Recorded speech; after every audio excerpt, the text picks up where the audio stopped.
Culture देखिए और Islamic में भी देखिए, मोहम्मद सल्लल्लाहु ताला अलैहि वसल्लम ने क्या कहा था कि मुनाफा आटे में नमक के बराबर होनी चाहिए। इतना ही लीजिए मुनाफा, एक जिससे आपका बिजनेस गुजारा चल सके। इंडियन कल्चर में आप देखिएगा, हमारे यहाँ जो शास्त्रों में लिखा हुआ है कि गुरु दक्षिणा एक तरह की दक्षिणा है जिसकी कीमत आप नहीं फिक्स करते हैं, सामने वाला फिक्स करेगा क्या चीज है, आप उससे लेकर। बट यहाँ हमने अपना लिए बिजनेस मोड, बिल्कुल। एग्जैक्ट उससे ज्यादा लुटाई मेडिकल में चल रही थी। अब हमको मेडिकल इंफ्रास्ट्रक्चर को पूरे इंडिया का चेंज करना है। हमारे यहाँ मरीज जो है वो किसी बीमारी को एकदम रद्द कर लेता है तब पहुंचता है। उसका रीजन समझे हम लोग कभी? उसका ब्लड जांच इतना महंगा है, 1500-2000 रुपया। MRI जांच कराने जाएगा 8000 10,000। CT स्कैन महंगा है, एक्सरे, हर चीज महंगा है। इसलिए वो तब तक झेलता है जब तक वो सह सकता है। जब बीमारी एकदम खतरनाक रूप ले लेती है तब वो जाता है डायग्नोस कराने। इत्तेफाक से वो नॉर्मल बीमारी है तो बच जाता है, बाद में पता चल गया कि कैंसर है तो कहानी खत्म। कोई ऐसी बीमारी इलाज नहीं तो खत्म। मेरा यही है सपना कि हम हेल्थ केयर सिस्टम को इतना सस्ता कर दें। हमारे यहाँ 25 रुपए में ECG जांच हो जाती है, 35 रुपए में एक्सरे हो जाता है। और एक एक आदमी ने दिल्ली से कॉल किया कि सर हमको MRI कराना है। हम कह यार आदमी क्या कर रहे हो तुम, दिल्ली कहाँ, पटना, यहाँ MRI कराने की कहेगी सर यहाँ 12,000 रुपया मांग रहा है। हम वहाँ आके करा देंगे 1000-1500 रुपया में आपके यहाँ से। कहाँ 12,000, कहाँ ये सर 1000 रुपया में, हम 1000-2000 में आजा चले जाए। तो हमें ये सिस्टम को ले आना है ताकि गरीब से गरीब, जीने का हक गरीबों को भी है, उसको कोई शोषण ना कर सके। वो बिल्कुल, इसी से मेरा सवाल ये है कि मैं समझ सकता हूँ कि दर्द की वजह से वो हॉस्पिटल बना रहे हैं आप। बिल्कुल। आज गरीब जो है वो हॉस्पिटल के दरवाजे पे हर रोज लाखों गरीब दम तोड़ देता है क्योंकि हॉस्पिटल में इलाज नहीं हो रहा है। और खान सर अकेले पूरे निज़ाम को बदल नहीं सकते, सिस्टम को बदल नहीं सकते। एक हॉस्पिटल आपका मैक्सिमम 1000 पेशेंट देख पाएगा। कोई आपके पॉडकास्ट पे वादा करके जा रहे हैं जी। जब हम एजुकेशन में आए थे ना, 2.5 लाख रुपए UPSC IAS की फीस थी और 1.5 लाख रुपए PCS की फीस थी।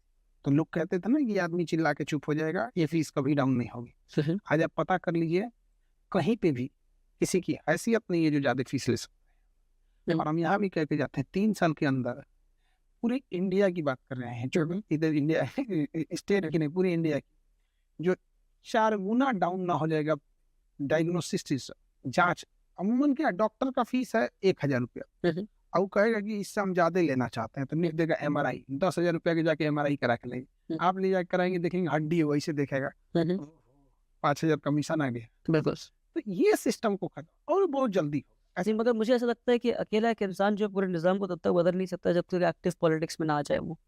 पॉलिटिक्स हम पढ़ाते हैं जी। पॉलिटिक्स हम करते नहीं। नहीं, पॉलिटिक्स मुझे समझना ये है कि एक हॉस्पिटल से आप पूरे निज़ाम को कैसे बदल सकते हैं। एक हॉस्पिटल खोल ही नहीं रहे ना, मैं इसको बहुत बड़े लेवल पे करना है।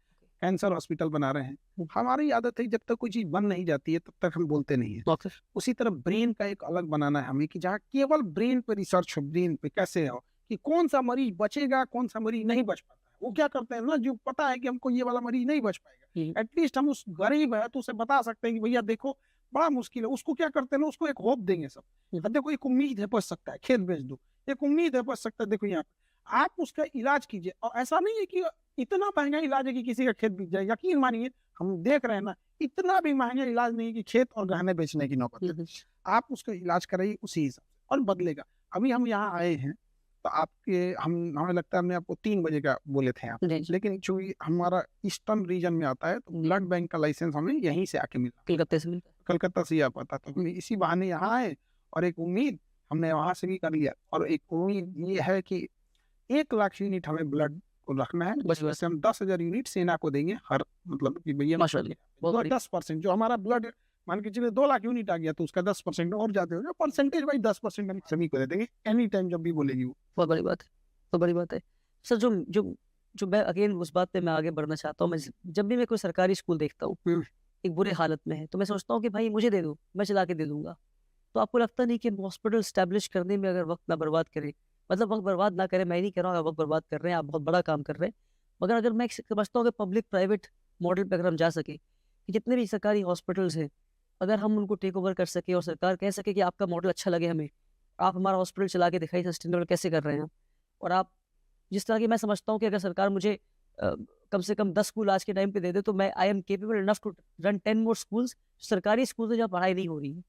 बनिस्बत इसके कि मैं हर स्कूल पे 10 करोड़ रुपए खर्च करूँ और 10 स्कूल बनाऊँ 100 करोड़ रुपए खर्च करके, मैं चाहूँगा सरकार अपने 10 स्कूल मुझे दे दे और उन 10 स्कूल को मैं चला के दिखा दूँ सरकार को। तो मैं एक्टिव पॉलिटिक्स का मतलब ये नहीं कि मैं चाह रहा हूँ कि सरकारी मैं इलेक्शन लड़के ही पॉलिटिक्स में उतरूँ, बल्कि मैं चाह रहा हूँ कि निज़ाम का हिस्सा बनकर कि लार्जर चेंज किस तरह ला सकूँ मैं। तो अगर इस पे अगर आप कुछ अगर सोचें कि किस तरह से एग्जिस्टिंग हॉस्पिटल्स हैं, मेरी अंडरस्टैंडिंग है क्योंकि बैंक है सब सुधर भी नहीं करता है नहीं सुधरेगा। पूरा। तो जितना वो बैंकन को सुधारने में मेहनत करेंगे ना, उसमें जाते में हमें दोस्त तो बना लेंगे। तो हम देखें, आप एक जंग लगे लोहे को रगड़ते रहिएगा ना, चमका दीजिएगा लेकिन अंदर से फिर वो पकड़ लेता है। फिर पकड़ लेता है। इन सब के अंदर वो आदत लग गई है, जिससे सैलरी से ज्यादा डेली कमाने की आदत लग गई हो, जिससे 8 घंटे की जगह 1.5 घंटे ड्यूटी करने की आदत लगी। लाख गुना अच्छा है। हमारे यहाँ हजारों बच्चे आते हैं जिनका एक आध नंबर से अगर नहीं रिजल्ट हो पाता, उन्हें हम हॉस्पिटल में मौका देंगे। हम लोग अभी बात करें डायलिसिस मशीन पे, बड़े लेवल पे ले जाने के लिए यहाँ पे अभी वर्क चल रहा है।